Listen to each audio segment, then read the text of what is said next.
저는 오늘 이 말씀을 통해서 네버엔딩 스토리라고 하는 제목으로 하나님의 말씀을 나누기를 원합니다.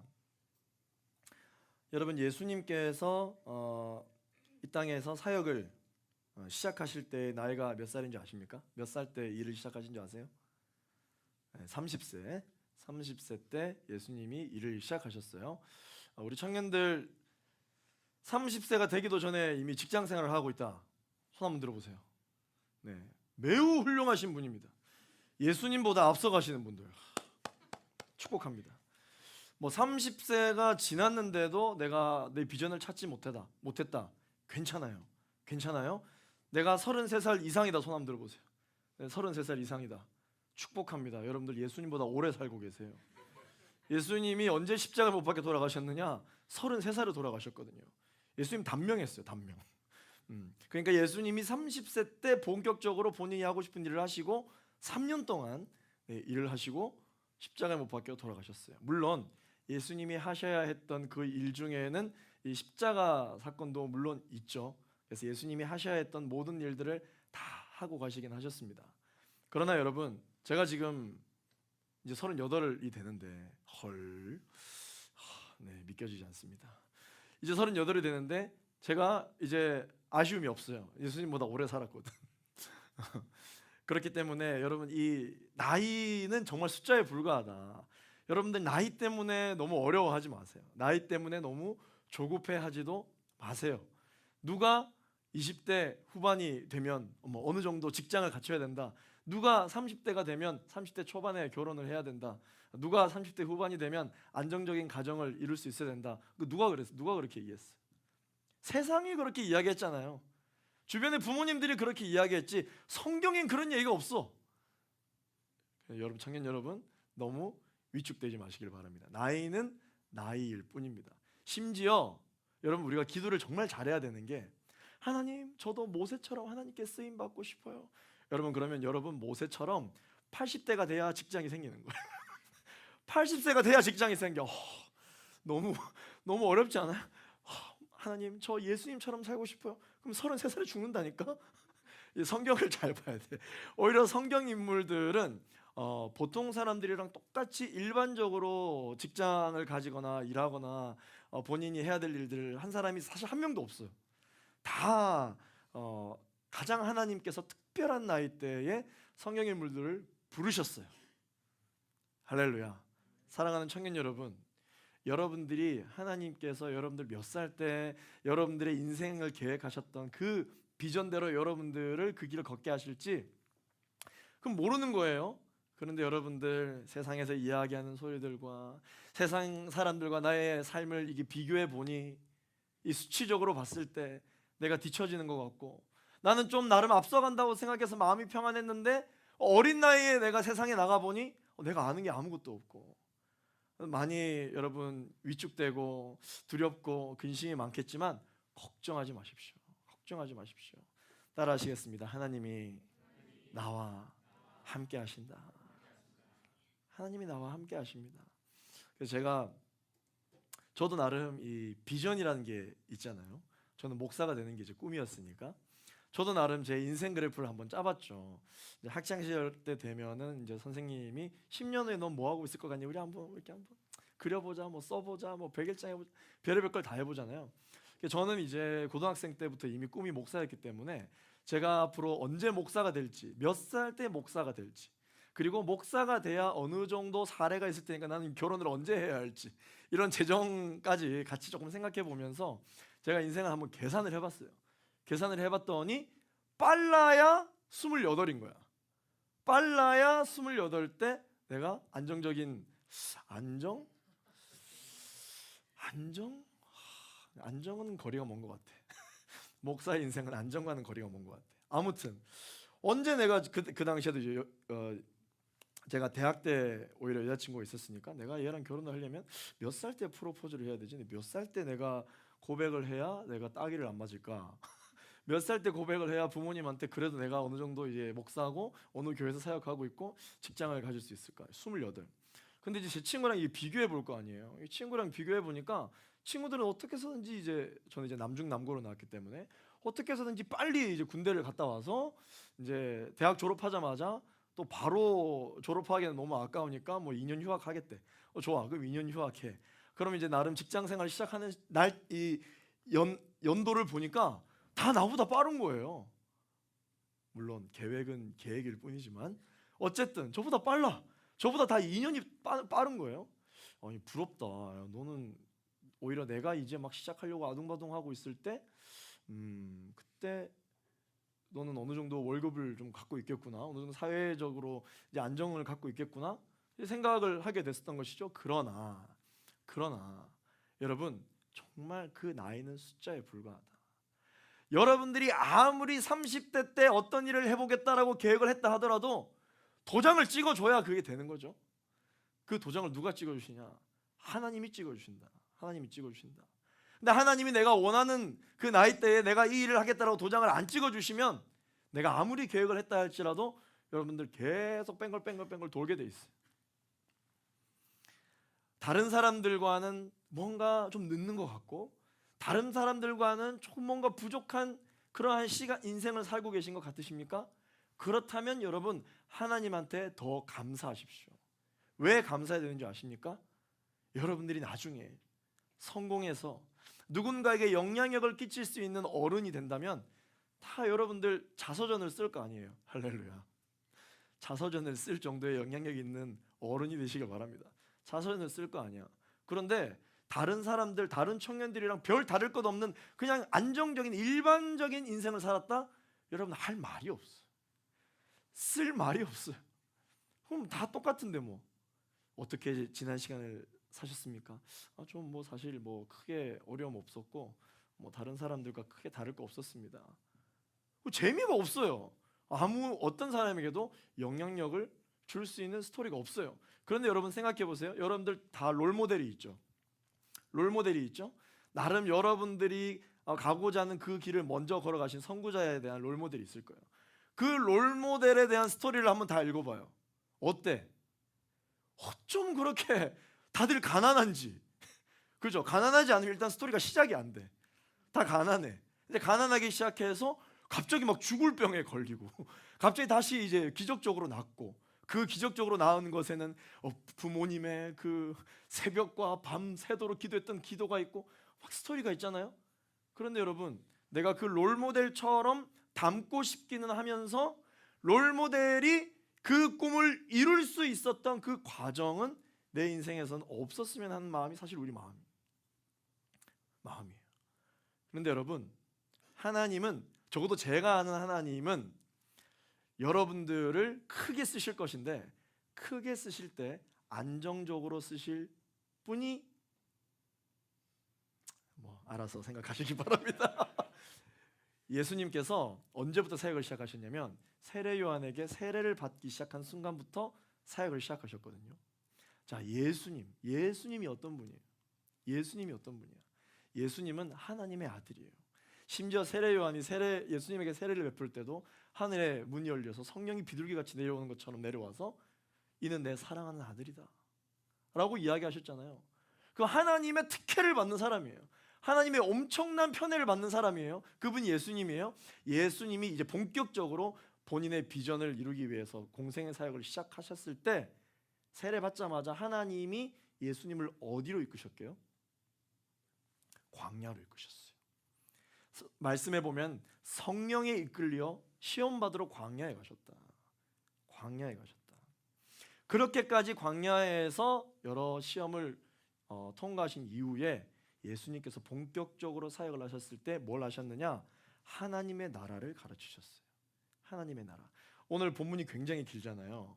오늘 본문이 굉장히 긴데 오늘 본문을 딱 3가지로 요약할 수 있습니다. 어떻게 요약할 수 있냐면 어떻게 하면 하나님의 나라에 들어갈 수 있느냐, 하나님의 나라는 누가 들어가는 것이냐, 이 3가지가 오늘 본문의 말씀입니다. 자, 오늘 이 본문 말씀을 보니까 제일 먼저는 어린아이에 대해서 이야기가 나오고 있습니다. 첫 번째로 하나님 나라에 누가 들어갈 수 있느냐? 바로 어린아이와 같은 사람이 들어갈 수 있다. 13절부터 15절까지 한번 읽어보도록 하겠습니다. 그리고 우리 TM들은 여기 옆에 창문을 좀 열어주시길 바래요. 네, 히타를 계속 트니까 이 이산화탄소가 계속 나와서 눈이 계속 감기는 우리 중고등부 교사들이 보입니다. 제가 오늘 이 똑같은 본문으로 중고등부에서 설교를 하고 왔거든요. 우리 중고등부 교사분들 걱정하지 마세요. 완전 내용이 다릅니다. 완전 내용이 달라. 네.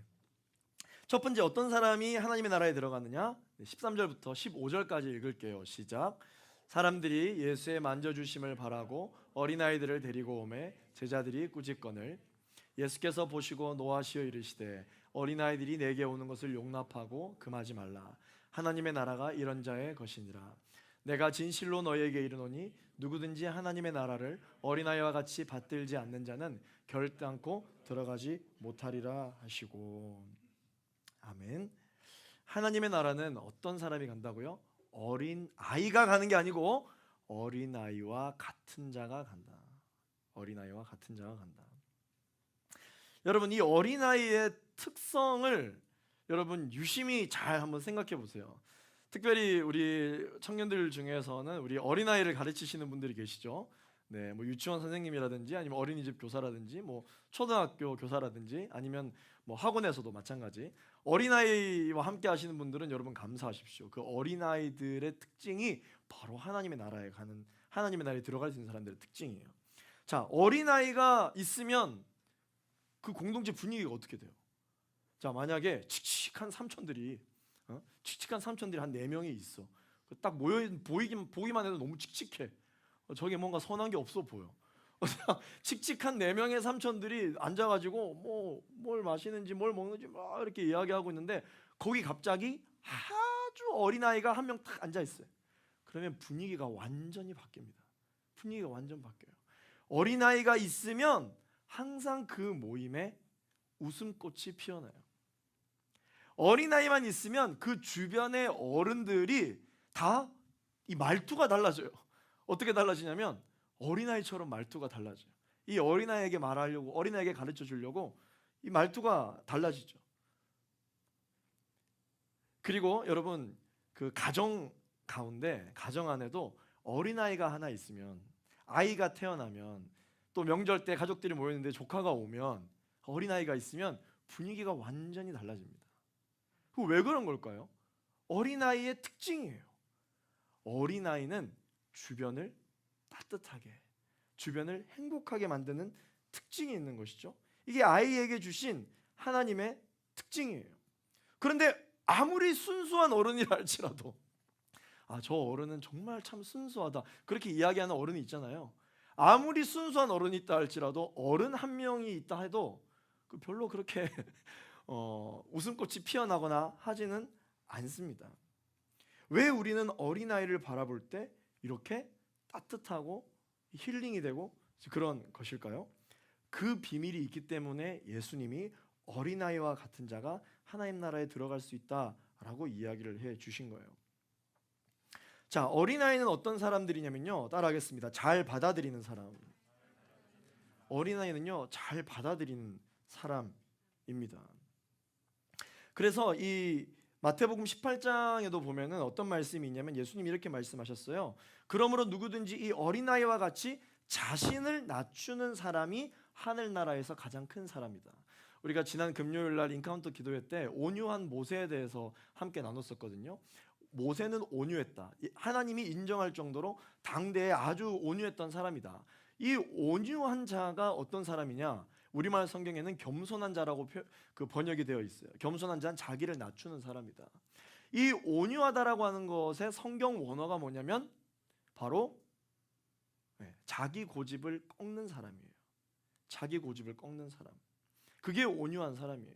그게 겸손한 사람이에요. 그게 자신을 낮추는 사람입니다. 어린아이는요, 자기가 하고 싶은 일이 있고 해도 막 고집을 부리긴 해요. 그렇지만 부모님이 아니야, 그건 아니야, 이렇게 해야 돼 라고 이야기하면 그냥 더 이상 자기 얘기를 하지 않고 그냥 부모님 말을 따릅니다. 그런데 어린아이는요, 사실 보면 무작정 자기를 낮추는 것 같지는 않아요. 분명히 자기가 원하는 것이 있으면 그것을 얻을 때까지 엄청나게 이 의견 피력을 합니다. 어린아이가 제일 잘하는 게 뭐예요? 배고프면 어떻게 해요? 울어요. 어린아이가 제일 잘하는 게 뭐냐면 우는 거예요. 우는 거. 이게 죄송해요. 너무 덥다. 이게 크리스마스라고 이야기할 그게 아닌 것 같아. 날씨가 진짜. 저만 더운가요? 더우시죠? 안 더워요? 네. 열받았나 봐 제가. 그래서 이 어린아이는 웁니다. 배고프면 아무 데서나 웁니다.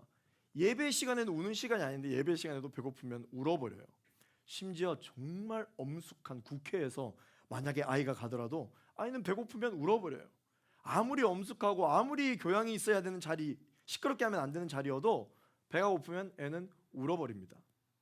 그러면 이렇게 어린아이는 어떻게 보면 공동체 속에서 갖추어야 할 어떤 덕목이 없는 게 어린아이의 특징인데 왜 예수님은 어린아이처럼 자기를 낮춰야 된다라고 이야기를 하시는 것일까요? 2살짜리와 10살짜리 아이가 싸우면 누가 이깁니까? 2살짜리가 이겨요. 왠 줄 알아요? 10살짜리 옆에는 아무도 없어. 근데 2살짜리 옆에는 반드시 누가 있어요? 부모님이 있거든요. 또 극단적으로 생각하지 마세요. 또 뭐 버림받은 애는 어쩌냐, 뭐 고아는 어쩌냐. 내가 지금 그 얘기 하려고 하는 게 아니잖아. 2살짜리 애가 이겨요. 왜냐? 그냥 울어버리거든요.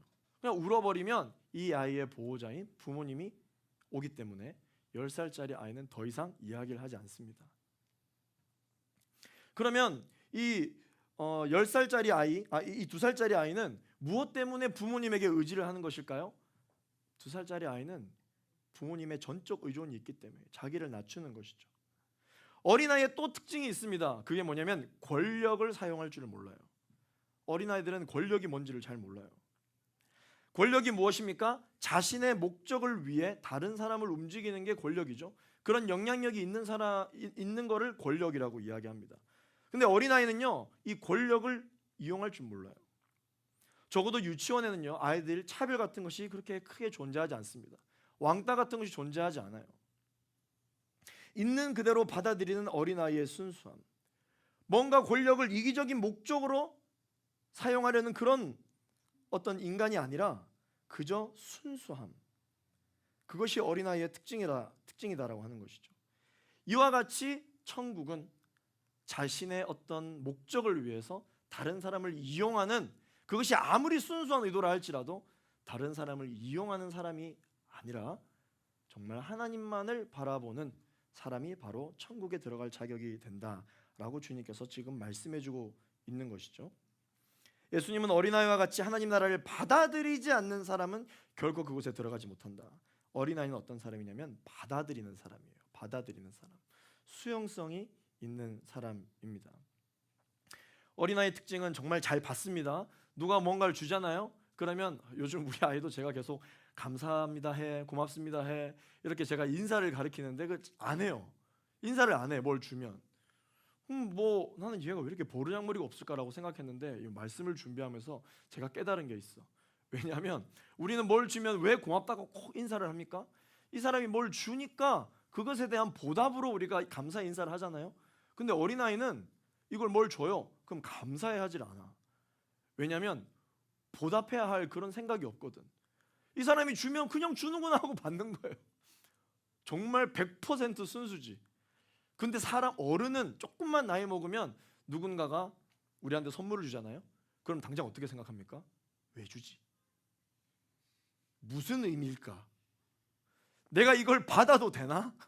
내가 받고 이 받은 만큼 뭘 줘야 되는데 내가 그걸 갖고 있나? 그런 생각을 당장에 하죠. 근데 어린아이들은 그런 생각 안 합니다. 주면 헤헤 하고 받고 그냥 바로 가버려요. 근데 어른들은 계속 받았으면 고맙다고 해야지 라고 그에 상응하는 대가를 계속 지불하게 하는 게 어른이에요. 여러분, 하나님께서 우리에게 은혜를 선물로 주시죠. 하나님은 우리에게 믿음을 선물로 주시죠. 선물은요, 그냥 주는 거예요.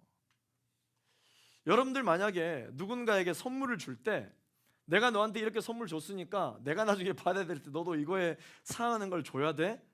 라고 주는 선물은 주는 사람도 분위기가 이상하고 받는 사람도 이 깨림직해요. 그런데 뭔가를 받겠다라는 의미가 아니라 그저 내가 이 사람을 위해서, 내가 이 사람을 사랑하는 마음으로, 순수한 마음으로 그냥 선물을 주잖아요. 그럼 그게 감동으로 다가옵니다. 여러분, 하나님이 여러분들에게 예배 때마다 은혜를 주시잖아요. 하나님이 여러분들 기도하면 응답해 주시잖아요. 그 믿음을 선물로 주셨잖아요.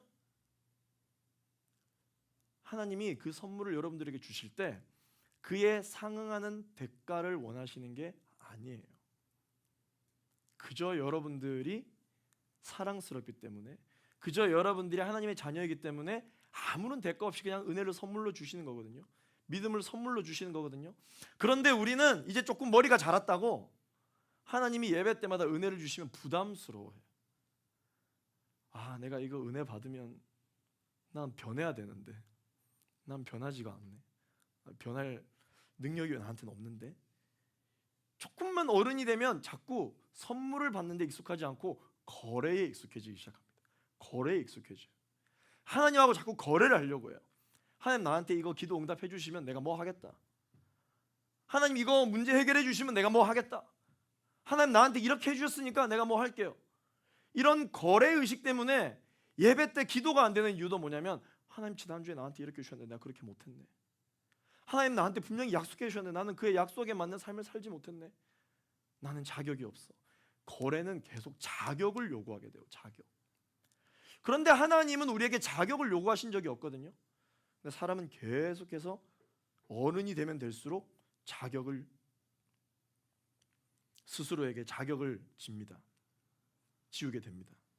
이 어린아이의 놀라운 수용성, 그저 주면 그대로 받는 이 수용성, 이게 엄청난 특징이다. 사랑하는 청년 여러분, 여러분들 예배하러 오실 때 하나님께서 여러분들에게 사랑한다 말씀하시는 그 말씀에 대하여 그냥 아멘으로 받으시기를 예수 그리스도 이름으로 축원합니다. 내가 이걸 받으면 나 어떡하지? 나 이렇게 못 살 것 같은데 다음에 받겠습니다.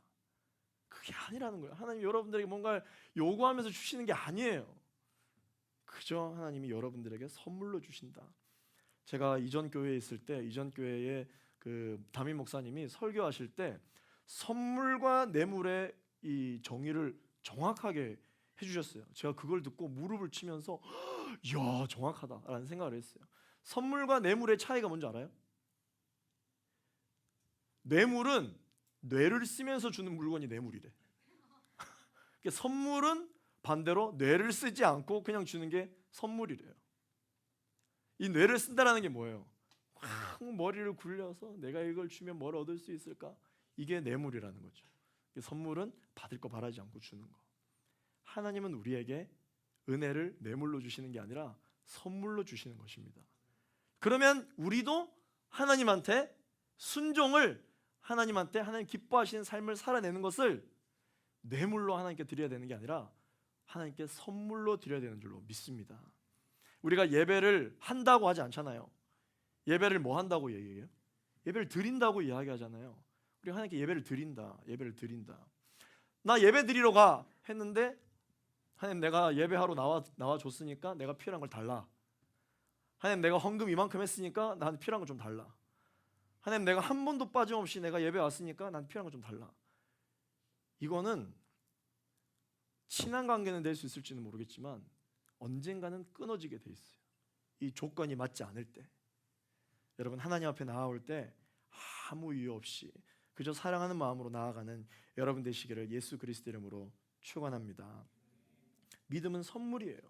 무언가를 해야만 하나님이 우리를 사랑하시는 게 아니에요. 우리가 하나님 앞에 사랑한다고 나아갈 때 하나님이 우리를 사랑한다 말씀해 주시는 것입니다. 이런 의미에서 예수님은 하나님의 나라는 철저하게 어린아이와 같은 자들이 들어가게 되는 것이다. 사랑하는 청년 여러분, 우리는 이제 나이를 먹을 일밖에 없잖아요. 이제 어른이 될 일밖에 안 남았잖아요. 오늘보다 내일이 더 늙었잖아요. 그죠? 오늘이 지금 우리가 가장 어릴 때야. 이제 더 이상 어려질 이유가 없어요. 그렇다면 여러분, 다시 한 번 더 생각해 보면 오늘 내가 하나님 앞에서 가장 순수할 때예요. 지금이 앞으로의 나보다 하나님 앞에서 가장 순수할 때라고요. 이 시간 이후에 내가 순수해질 거라고 기대하지 마십시오. 여러분들은 앞으로 더 거래적이어질 것이고, 여러분들은 앞으로 더 이 손해와 이 이득을 자꾸 재면서 살게 될 거예요. 여러분 멀리 보지 말고 여러분 주변에 있는 어른들을 보세요. 부모님을 보세요. 이제 여러분들 인생의 가장 큰 이제 결혼이라는 과제가 남았잖아. 이제 결혼할 때 딱 봐요. 나는 정말 순수한 마음으로 결혼하고 싶은데 그 주변 사람들은 나를 그렇게 순수하게 가만 내버려 두지 않는다. 이게 잘 봐요. 하나님 앞에 여러분 나아갈 때도 마찬가지야. 하나님한테 사랑하는 것도 지금이 가장 순수할 때이다. 그러니 지금 하나님 앞에 가장 겸손하게 나아가기로 결정하는 여러분 되시기를 예수 그리스도 이름으로 축원합니다. 하나님의 사랑을 순수하게 받아들이지 못한 청년이 이제 두 번째로 나옵니다. 바로 젊은 부자였거든요. 17절 말씀 한번 읽어보겠습니다. 17절 시작.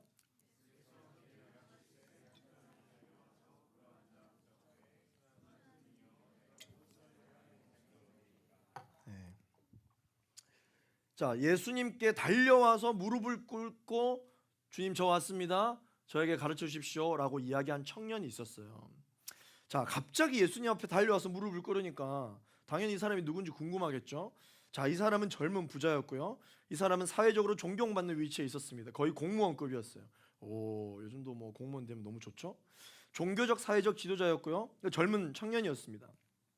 경제적으로도 굉장히 부유했어요. 완전 대표적인 부자였습니다. 많은 사람들이 추구하는 것을 젊은 시절에 다 이룬 사람이었어요. 자, 우리는 이런 사람이 되고 싶어서 지금 이렇게 열심히 살고 있죠. 돈도 많이 벌려고 하고, 그리고 또 부모님 앞에 결혼할 사람이에요 라고 데려가려면 적어도 이런 스펙 정도는 좀 있는 사람이어야 되잖아요. 요즘도 뭐 교회에서 결혼한다 그러면은 다 이런 사람을 사위감으로 삼고 싶을 거예요. 이런 사람을 다 며느리감으로 삼고 싶을 거예요. 여러분도 이런 사람이 되고 싶을 거예요. 젊은 부자 청년. 이 청년은 주님 앞에 무릎을 꿇고 나아오긴 했지만 예수님 앞에 정말 당당하게 갔을 거예요. 하나님 보세요. 내가 신앙생활 잘해서 젊을 때 다 이뤄놨어요. 예수님한테 칭찬받고 싶어서 나아갔을 거예요. 엘리트 교육을 받았죠. 사람들 부러움을 사고 있죠. 영향력 있는 자리에 있습니다. 주님, 제가 영원한 생명을 얻으려면 어떻게 해야 합니까? 예수님한테 선하신 선생님, 온갖 아부를 다 떨고 있습니다. 그랬더니 예수님이 뭐라고 말씀하셨어요? 18절 말씀 우리 같이 한번 읽어보겠습니다. 18절 말씀 띄워주시고, 네, 시작. 예수께서 이르시되 내가 어찌하여 19절도 읽을게요. 내가 계명을 안 하니 살인하지 말라, 간음하지 말라, 도적질하지 말라, 거짓 증언하지 말라, 속여 빼앗지 말라, 내 부모를 공경하라 하였느니라. 예수님은 하여튼 그 참을 끼얹는 은사가 있으신 것 같아요. 정말 칭찬 받고 싶은 마음으로 딱 간 그 청년 부자에게 뭐라고 이야기했냐면, 네가 왜 나한테 선한 선생님이라고 이야기하냐? 넌 그렇게 많은 공부를 했고 그렇게 엘리트 교육을 받았으면 선하신 분은 하나님 한 분뿐이라는 것을 알 텐데 왜 나보고 선하다고 이야기하냐? 라고 이야기하면서 또 한 번 더 질문하시죠. 영원한 생명을 얻으려면 어떻게 해야 됩니까? 너 알잖아. 아는데 왜 물어봐? 너가 아는 것처럼 십계명에 나와 있잖아. 도적질하지 말고, 부모님 공경하고, 간음하지 말고, 내 이웃의 것을 탐내지 말고. 그러면 하나님의 나라를 가는 거야. 뭐가 또 모르겠니? 뭘 궁금해하는 거니? 그렇게 이제 말씀을 하신 것이죠. 그래서 예수님은 이 젊은 청년이 천국에 들어가기에 너무나도 부족한 그 정확한 것을 전곡을 찌르며 이야기하십니다. 우리 다음 말씀 21절 말씀 같이 한번 읽어보겠습니다. 21절 시작. 예수께서 그를 보시고 사랑하사 가라사대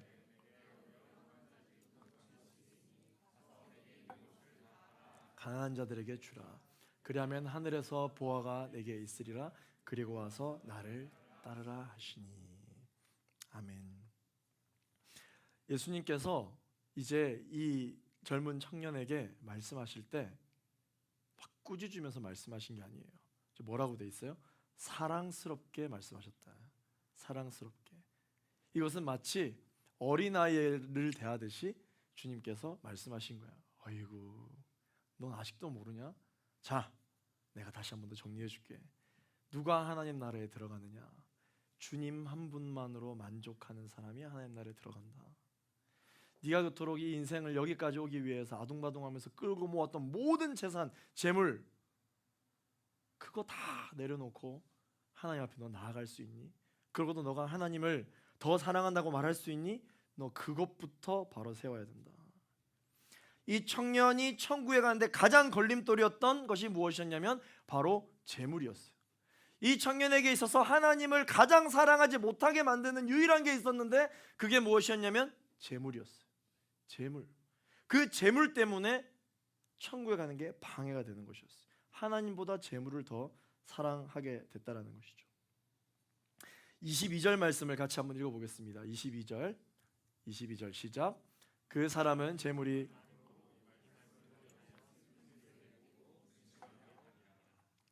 결국은 주님을 선택하지 못하고 재물을 포기하지 못하고 결국 다시 돌아갔어요. 그런데 여러분, 예배 때마다 하나님이 저와 여러분에게 늘 똑같이 물어보세요. 하나님 나라에 주님, 제가 들어가고 싶습니다. 제가 하나님 나라를 경험하기를 원합니다. 직장에서도, 가정에서도, 캠퍼스에서도 하나님의 나라를 경험하기를 원합니다. 그래? 너가 진짜 하나님의 나라를 경험하려면 너가 놓지 못하는 그 가장 너가 소중하게 생각하는 거, 그것도 주님 앞에 다 내려놓고 와야 돼. 그래야 너는 하나님의 나라를 경험할 수 있어 라고 주님께서 여러분들에게 똑같이 이야기하고 계세요. 이 젊은 청년에게는 재물이 하나님 앞에 나아가는데 방해했던 것인데 여러분들은 어떠세요? 여러분들은 무엇 때문에 하나님에 나아가는데 그토록 방해를 받고 있습니까? 마지막으로 끝으로 누가 하나님 나라에 들어가느냐? 31절 말씀 같이 한번 읽어보겠습니다. 31절 시작. 그러나 먼저 된 사람이 아멘. 이 먼저와 나중이라는 말이 1등과 꼴등이라는 말이 아니에요. 여기서 먼저라는 말은요, 영광스러운, 존귀한, 그것을 먼저라는 것을 뜻합니다. 이 나중이라고 하는 것은 무가치한, 아무 쓸모없는 그런 것을 뜻하는 것입니다. 너는 지금 하나님 나라에 들어가고 싶어 하나, 그렇게 먼저 된 자가 되고 싶어 하나, 너의 지금 본 모습은 나중된 자의 모습과 별반 다르지가 않다. 너가 변화되어야 할 것은, 너가 바로잡아야 할 것은 하나님 나라에 먼저 들어갈 자의 모습처럼 똑같이 되어야 한다. 끝으로 이제 말씀을 맺도록 하겠습니다.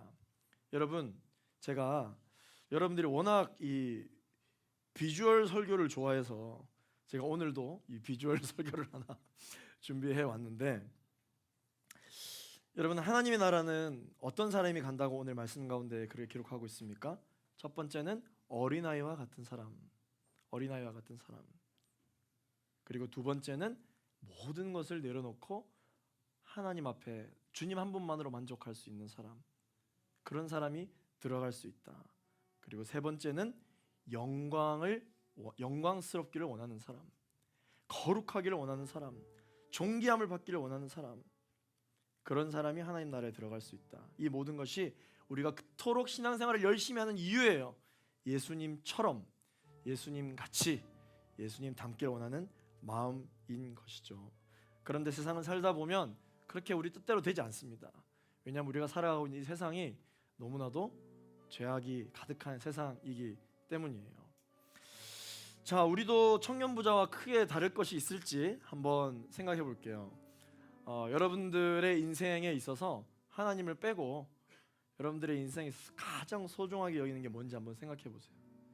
여러분 인생에서 가장 소중하게 생각하는 거.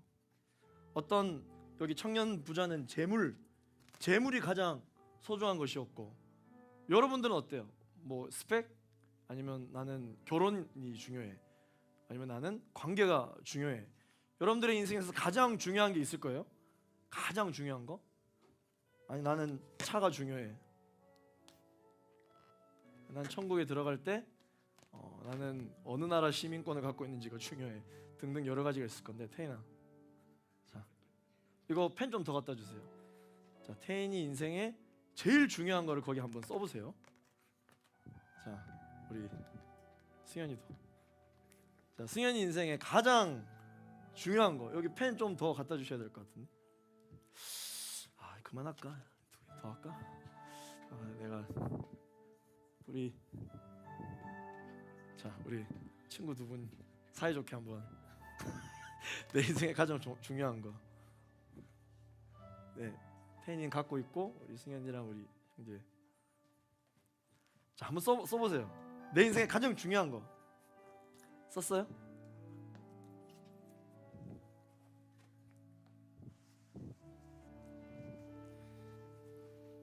아 이거 굉장히 감동적인 BGM을 깔아주고 있는데 이거 전혀 그런 느낌이 아닌데. 다 쓰셨어요? 자 오늘 우리 하나님 역할을 해줄 분을 모시겠습니다. 우리 김은한 형제. 하나님이 비닐을 쓰셨네. 엄청 힙하시다. 자 이제 하나님 역할이에요. 네, 제가 어디를 가든지 계속 따라오셔야 됩니다. 아시겠죠? 네. 우리 하나님을 너무 사랑하죠. 네, 저도 하나님을 너무 사랑합니다. 네, 은한 형제도 사랑합니다. 그럼요. 하나님 너무 좋아요. 그래서 내가 이 세상에 어디를 가든지 늘 나와 동행해 주시는 이 하나님과 함께 내가 나의 인생의 스토리를 써가려고 합니다.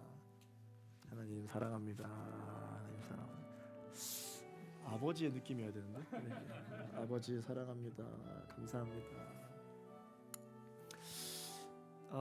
교회에 와서 내가 은혜를 받았으니까 하나님 잠깐 여기 계시고, 제가 월요일부터 또 직장을 가야 되거든요. 제가 또 친구도 만나야 되고, 또 제가 술자리도 좀 가야 되고, 그러니까 자 또 다음 주에 뵐게요.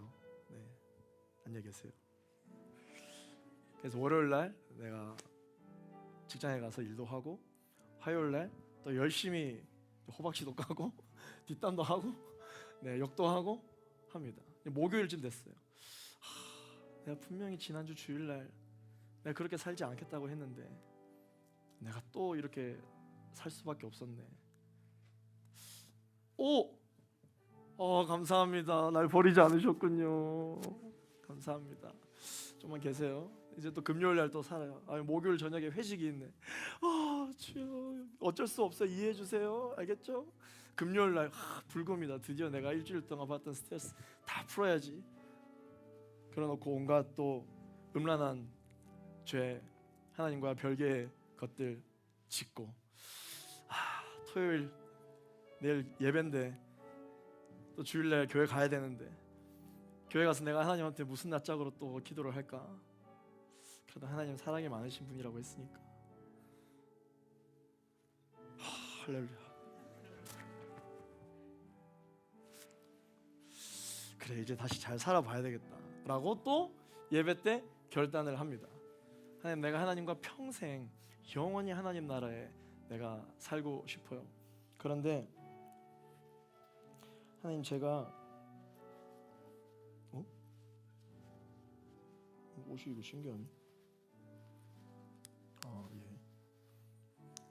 그런데 제가 믿음이 너무 부족해서 주님 한 분만으로 만족을 못할 것 같아요. 우리 태인이 가족, 박수 한번 부탁드리겠습니다. 가족. 하나님, 저는 주님 한 분만으로 만족하지 못하고 우리 가족도 중요해요. 너무 크게 풀었다 이거. 잠깐만. 가족도 중요해요. 우리 수현이는 돈. 하나님, 저는 이 세상을 살면서 돈도 너무 중요하거든요. 돈이다. 자, 뭐가 중요해? 돈. 난 돈이 너무 좋지. 이거 안 들어갈 것 같은데? 이거 뒤에 들어갈까 이거? 하나만 넣어봐요 그럼.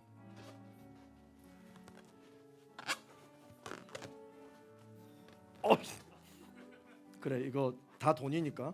그래요. 자, 하나님, 내가 주님을 너무 사랑합니다.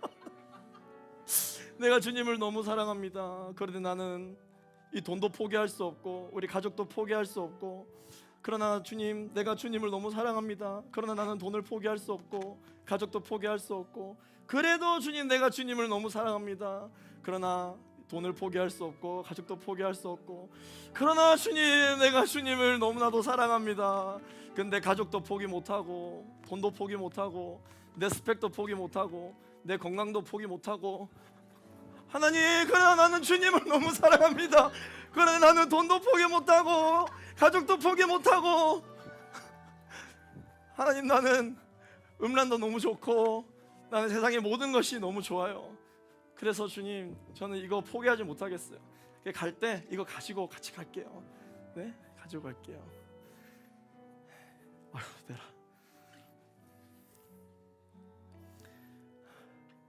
근데 너무 많이 내가 멀어진 건 아닌지, 내가 이렇게까지 멀리 주님을 도망쳐 왔는데 과연 주님이 지금도 내 곁에 계신다고 하셨는데 지금도 내 곁에 계실까?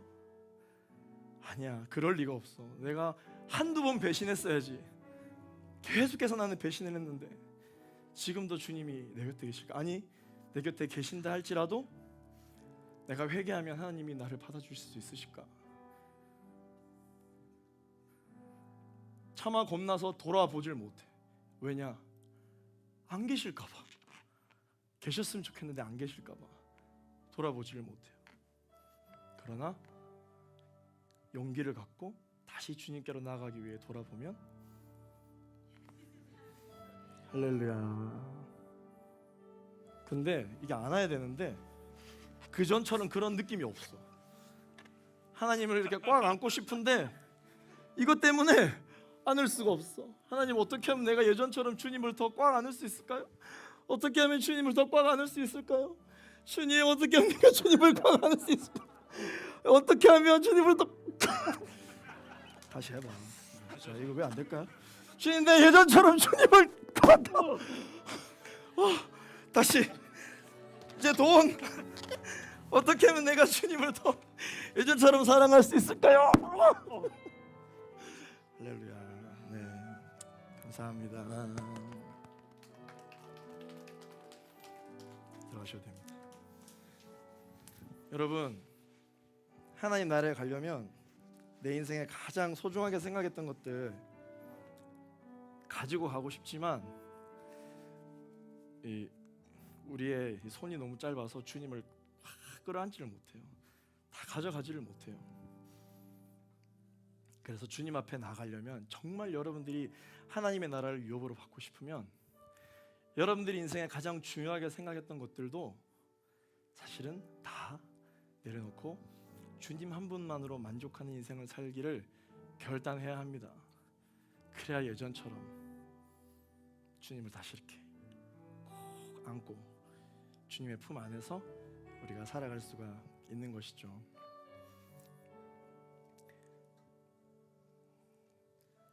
나는 신앙생활을 하다가 보면 주님과의 그 러브 스토리를 잠시 중단하기도 하고 멈추기도 하고, 하나님의 나라에 들어가려고 그렇게 애를 썼으나 나의 부족으로 인하여서 잠시 멈췄다 가려고, 아니면 우회의 길을 돌아서 가려고 하기도 하지만, 그러나 여러분, 안심하십시오. 하나님이 우리를 포기하지 않으십니다. 하나님이 절대 멈추지 않으십니다. 하나님이 늘 우리와 함께 해주십니다. 이 하나님의 네버엔딩 스토리가 저와 여러분에게 있는 것이 얼마나 감사한지 몰라요. 함께 이 시간 우리 말씀을 기억하면서 기도하겠습니다. 여러분, 우리가 신앙생활을 왜 합니까? 하나님의 나라, 거기 들어가려고 하는 거예요. 하나님의 나라를 사모하는 마음으로 신앙생활을 하는 거죠. 그런데 이 하나님의 나라를 하나님이 누구에게 주신다고 했습니까? 어린아이와 같은 자들에게 주신다고 하셨어요. 어린아이와 같은 자들에게. 여러분들은 하나님 앞에 나아갈 때 잘 받아들이는 사람입니까? 아니면 하나님하고도 계속 거래하려고 하는 사람이에요? 하나님하고도 계속해서 그 거래 조건을 또 확인하고 또 확인하고 또 확인하려고 하는 사람이에요? 분명히 하나님이 옛날에 약속해 주셨는데, 사인해 주셨는데 또 들춰보고 또 들춰보고, 아 그때 이 약속도 할걸, 저 약속도 할걸. 하나님 땀만 먹으면 어떡해. 사랑하는 청년 여러분, 누가 이 세상에 어느 아들이 아빠의 유산을 갖고 거래를 합니까?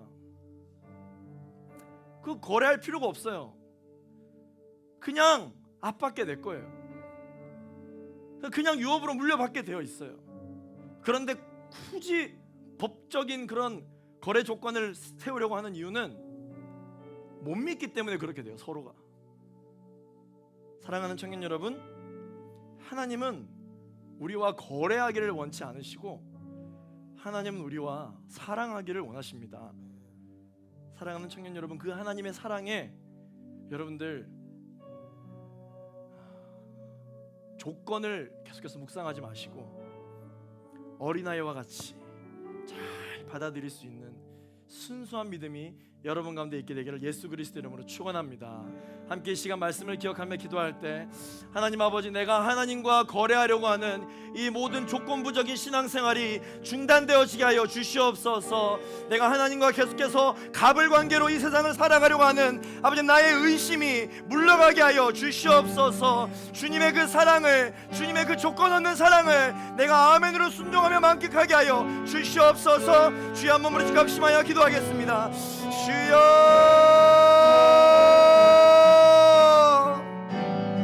거룩하신 아버지 하나님, 사랑을 기름 부어 주시옵소서. 주님 처하시기를 간절히 바라기를 원합니다. 하나님 용서하여 주옵소서. 하나님 용서하여 주옵소서. 계속해서 아버지 하나님보다 나 자신을 더욱더 의지하고 하나님보다 나 자신을 더욱더 믿음을 나아갔던 나의 교만함을 지금 용서하여 주시기를 간절히 바라게 되기를 원합니다. 사역은 하나님이 하는 것인데, 사역은 하나님이 하는 것인데, 그럼에도 불구하고 아버지 내가 하려고 하였던 나의 모든 교만함을 주님 용서하여 주시기를 간절히 바라게 되기를 원합니다. 주님 앞에 나아갈 때 내가 나아가게 해주시고 그저 아버지를 수용하고 받아들이는 마음으로 나아갈 수 있도록 주님 이끌어주시기를 간절히 바라게 되기를 원합니다.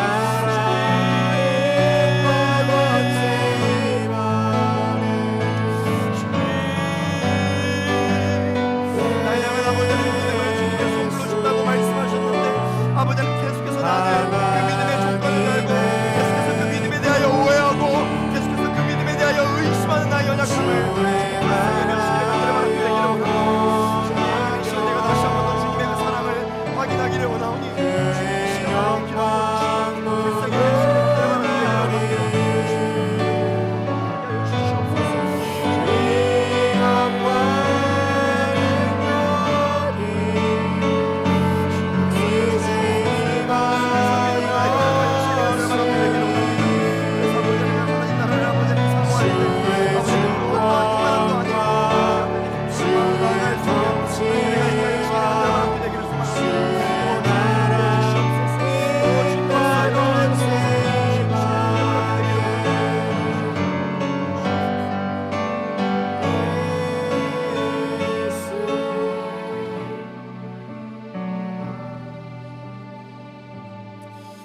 한 번 더 기도하며 나아갈 때, 사랑하는 청년 여러분,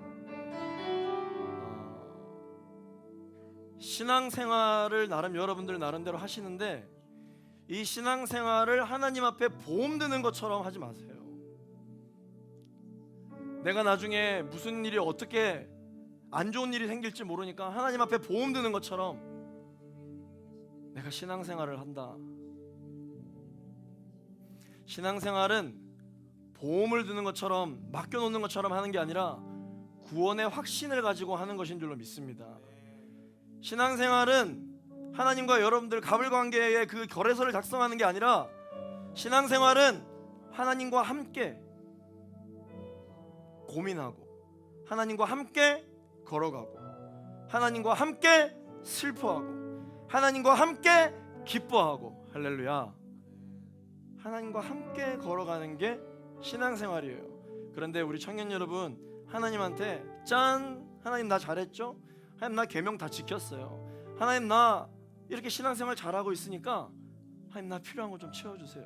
이렇게 하나님 앞에서 성적표를 내밀려고 하지 마세요.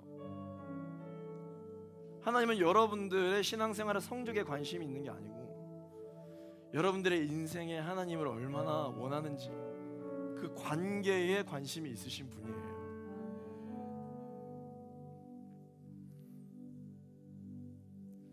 모든 종교는 사실 인간의 그런 보험을 들려고 하는 마음 때문에 종교가 다 생기는 것이거든요. 그런데 그 조건에 부합할 때 하나님이 역사해 주시는 것이 아니라 그냥 나 자체만으로 내가 하나님의 아들이기 때문에 하나님의 딸이기 때문에 주님께서 하나님의 것을 우리에게 아들로서 딸로서 유업으로 주시는 것입니다. 그렇기 때문에 우리는 복을 달라고 복 달라 할 필요가 없어요. 이미 우리에게 주신 복을 누리고 만끽할 수 있기 때문입니다. 이 시간 한 번 더 우리 기도하며 나아갈 때 하나님 아버지, 내가 주님 앞에 나아갈 때 보험 드는 것처럼 나아가지 않겠습니다. 하나님 나 이렇게 열심히 섬기니까 이거 해줘야 돼요. 하나님 나 어려운 상황 속에서도 교회 왔으니까 이거 해줘야 돼요. 하나님 내가 헌금 이렇게까지 했으니까 하나님 해줘야죠. 여러분 그렇게 하나님한테 조건적으로 나아가지 마시고 그저 하나님과 사랑하는 친밀한 관계를 회복할 수 있게 해달라고 우리 이 시간 함께 기도하며 나아가도록 하겠습니다. 하나님이 여러분을 절대로 포기하지 않으세요. 하나님 여러분들의 어떤 컨디션 때문에, 여러분들의 어떤 죄 때문에, 여러분들의 부족함 때문에 하나님의 일하고자 하심에, 하나님의 역사하심에 중단하시는 일이 없습니다. 하나님은 어떤 일이 있어도 여러분과 하나님의 사이에 그 사랑을 끊으려 하지 아니하시고 계속해서 친밀한 교제를 가지려고 하시는 분이신 줄로 믿습니다. 이 시간 기도하실 때 나사렛 주 예수 그리스도로 명하노니 하나님과 나와의 모든 사랑의 관계에 오해는 풀려질지어다. 나사렛 예수 그리스도로 명하는 모든 의심들은 떠나갈지어다. 모든 사랑이여 회복될지어다. 주여 한번 우리 주가 합심하여 기도하겠습니다. 주여